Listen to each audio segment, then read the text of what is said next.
Hello, I thought I would wrap up the series of making these little painted landscapes just by looking at the finished set and having a think about how they've turned out. So for those of you who listen to my podcast, Ask an Artist, we have discussed on that the idea of coming up with a body of work. And in a sense, this whole thing was a little project, a body of work, if you like, to create lino cuts that were painted directly onto the lino, so no reversing of the image, no drawing in advance. It was effectively doing a black and white painting and then turning that painting into a colour image. So given that all of these were created initially in the same way, one of the things that I really like is how different in character they all are, a very different feel to each of them.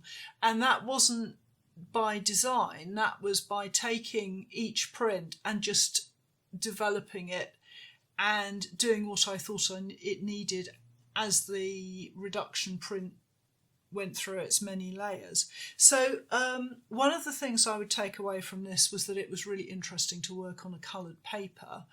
And, you know, that's something that I would recommend having a go at.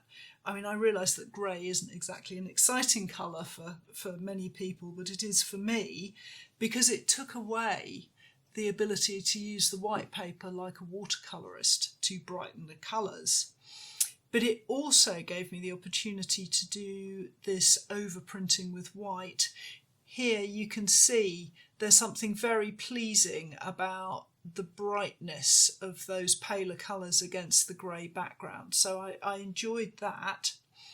The other thing about it has been the kind of working with such a loose feeling and being able to be a little bit more true to my sketchbook. So with kind of impulsive lines like this. This one was really interesting working with texture and, you know, really trying to give that feeling of loose sketchiness.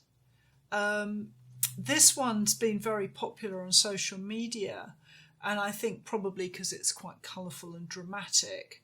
But in a way, this one was like something that I'd looked at before, and it was, for me, probably the easiest of them to work on in terms of knowing where I was going.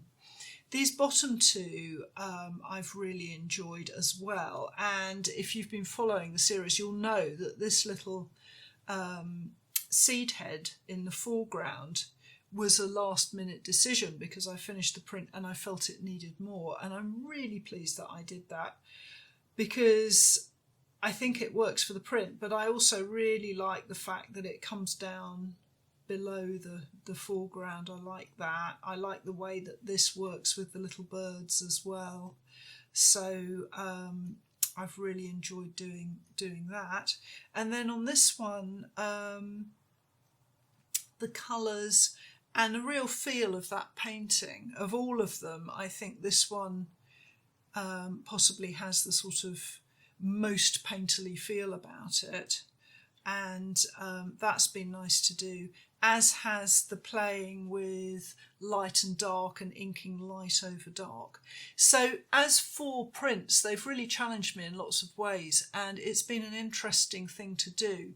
And I would really encourage you with printmaking, especially if you're new to printmaking, to periodically stop and have a play and maybe set yourself a little challenge like I did with these four prints, and just see where you go with it.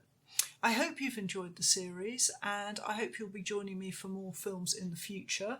Don't forget to subscribe to my channel, and if you've liked the video, give me a like as well, because that helps with the algorithms and it helps us to keep making films. Thank you very much for watching, and I hope you'll join me again.